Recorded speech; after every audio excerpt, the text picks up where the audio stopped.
Good morning and welcome to Pistol's Progress. I believe this is episode 18. So this is his 6th ride now, and I just wanted to welcome you. And I'm sure we've already been introduced, but in case you haven't been, I'm Heather Smith. I'm the creator of barrelracingtips.com, and lately I've been getting my best barrel horse here in shape for competition and taking you for a ride along behind the scenes. So every Monday, Wednesday, and Friday, I've been coming to you here on Facebook and sharing what we're working on, as well as sharing some tips and takeaways you can apply with your horses. So today I wanted to talk about the elements that make up the perfect circle, and specifically how we were troubleshooting a couple of those elements today. So like I said, he's just starting to get in shape for competition. Our first run back is going to be like the 1st of September. And so Pistol is 15 years old, and he has had, he spent about 5 years on and off soundness wise from an old injury, and then we had a big comeback last year, and then he had a little oopsie in the fence with his foot, and he had to have several months off for that to grow out. But that was minor in the big scheme of things, and he is back in action.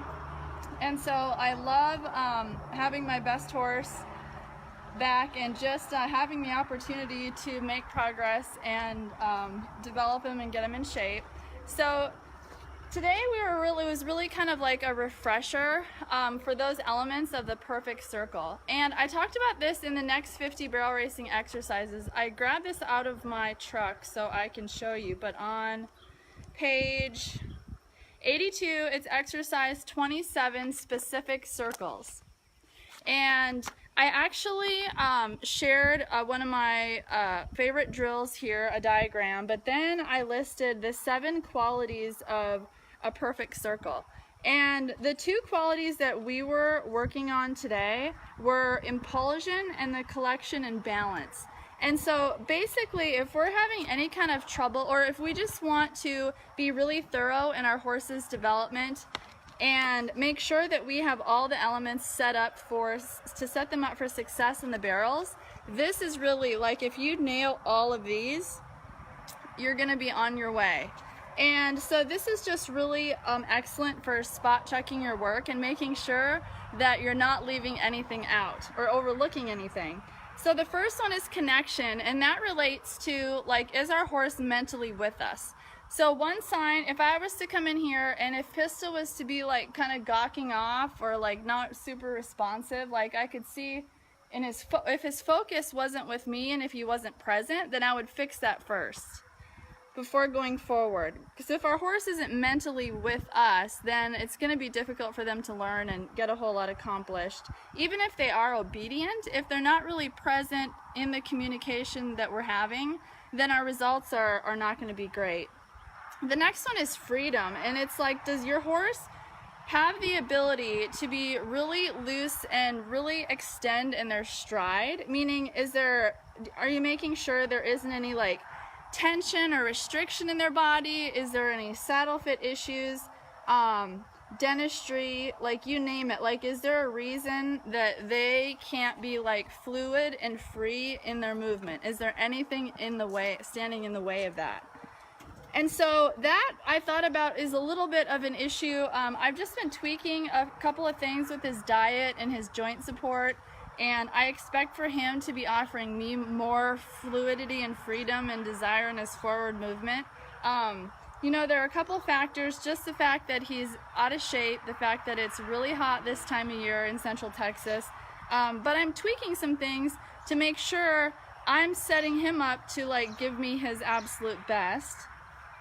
So one of the things we refreshed on today was impulsion, and that was his responsiveness to, I really focus on asking my horses like to, how much I ask them to go forward depends a lot on what I'm asking with my energy and my seat. But I don't want to have to be pumping them or pedaling them like a bike like every step, and that's kind of what the trap I was falling into a little bit. So I just reminded him, like, hey bud, it's your job to maintain gait. If I ask you to walk at a specific speed, like, I'm gonna kind of like ride at that speed, but I don't want to be like having to push him or pedal him necessarily. So we brushed up on that. Precision is a big one, and I went into this a little bit in the Q&A Tuesday last night. But so one thing I noticed, and I was testing. Oh, I love all the comments. Good morning, Lisa, Sharon, and Felicia. So good to have you guys joining me. So last night on Q&A Tuesday, I mentioned how we need to have our horse respond to our leg like instantly, or respond to our reins, or whatever we ask of them. We need to be able to put any part of their body anywhere at any time, and I literally mean that. And so as we were circling, I could feel like his outside shoulder kind of falling out or drifting out. And so when I laid a little bit of leg just ahead of the cinch on the outside, he wasn't really responding. And so I'd have a little over and under on my horn, and I basically just put a tiny bit of leg, and then I just tapped my leg with that over and under to say, hey, get over, because he knows this stuff. And it was just like a refresher saying, it needs to be now. So basically, if I'm loping around a barrel and I can feel his weight balance kind of get out of balance, I need to be able to put just a tiny bit of leg on him without like contorting my body or using a lot of leg, but just a little bit, even at a lope, and have him like pick up and put his body back together where it needs to be. And so often I'll get on a horse and I'll put like a lot of leg on them, like let's say at a walk, and I get nothing. Or I put a lot of leg on them and I might get a bit of a response like 2 seconds later. And that's not gonna cut it. When it comes time and we're loping around the barrels and we might need to make a little tweak to our horse's position, we won't be able to. So it needs to be so subtle. And that's how I create it if I don't have it, is that I don't wear spurs very often, and because I really want to keep myself honest and keep my horse honest, and I should be able to position them anywhere, anytime. And if he wasn't moving off like a tiny bit of leg, again, I put the leg on him. I'm using my weight and my focus to, so he knows what that means. And then I just tap that over and under on my leg to remind him, hey, that means get over right now. So what I went over there had to do with precision, and so we brushed up that. Flexion, he's pretty good about. So we want our horses to maintain like a nice lateral arc from nose to tail without us having to actually hold rein contact. And so what I often do is I might put just a tiny bit of leg, lay my leg on the inside of like a circle, for example, and but they should be able, if my focus is going in a circle and my body is suggesting to circle, then they should, and there's just a hair of like my leg laying on the inside, like they should maintain a nice free flowing forward circle, and I shouldn't have to like hold them in position at all. And then the number 6 is collection and balance, and that's what we talked about that he was struggling a little bit with today. It was just minor. It wasn't anything out of the ordinary that I wouldn't expect this early in the process of getting him back in shape. But I had to brush up his responsiveness so that I could correct that balance and get him more equally weighted on all 4. And so I didn't do a whole lot of close range barrel work. I did some circling like next to the barrel, and in my mind I thought, if there was a barrel right here, would this circle feel appropriate? And I think to myself, yes, because so often what happens is that our horses develop associations and ways of moving and habits that are related to the barrel. So often it's like I'll circle next to the barrel and get a really good circle, like a pretend barrel, and then I'll circle on the barrel and expect the same good qualities that we had.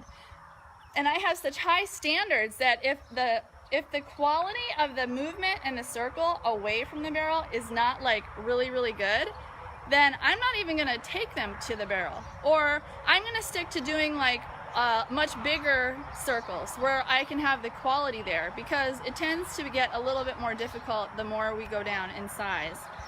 And so finally, number 7 is independence, and this is the last one of the qualities for the perfect circles.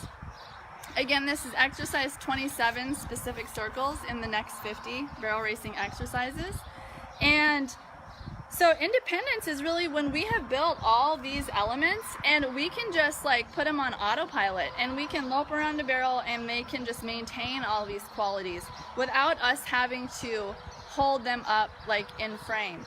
And again, it's not that they're just totally doing it on their own. There's real subtleties in our body and in our focus and our weight and our energy that are telling them how to go. It's just that it's really, really subtle. So, I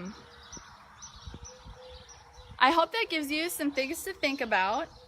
And this morning, it's kind of funny, but the last couple workouts for him have been a little bit challenging because I'm using a new interval training app, because the other one I was using was kind of buggy. And I depend on that to tell me how many minutes I walk, trot, and lope and so forth, so we can make sure we're being really progressive with his fitness. And then as we go in those intervals where we're trotting, loping, and those so many minutes, we're working on quality. And anyway, so I also have my camera set up so I can take video footage and pictures with this remote that I have. But anyway, without my phone on my saddle, I can't always hear the interval timing app going off when it's time to go to the next gate. So we would just keep going. I'm like, gosh, I thought it would be time to transition to the next one by now, and I realized, so he's been getting almost like, not quite double, but he's been getting big workouts. But I did order like a separate stopwatch so I can have all the equipment I need to get really good footage of what we're working on, so I can put together some material for you, and so we can make sure we stay on track with our workouts also. So I hope you are having an amazing week and making huge progress with your horses. And again, there's also, if you look up perfect circles at barrelracingtips.com, I do have a couple posts on this topic there as well. But this is an amazing resource. And at 50barrelracingexercises.com, you can order the book and get instant access to an arena side workbook where these things are actually listed. You can get started on all of it as soon as today if you're interested. So Pistol's kind of sweaty. Like I said, he had a big workout. We've done a pretty good cool out already, but I'm going to go ahead and do even more walking so he has lots of cool out time. That really does wonders for reducing soreness. So thank you so much for joining me. And we'll be back on Friday. Crossing my fingers that our arena will be dry enough to work tomorrow night, but I'm not sure yet. We might be back here at the arena. So anyway, it's my intention for you to really move forward with everything I shared today, to think about it, but most important, take action on it. So I hope it's a blessing to you and your horses. And until next time, remember, applied knowledge is power.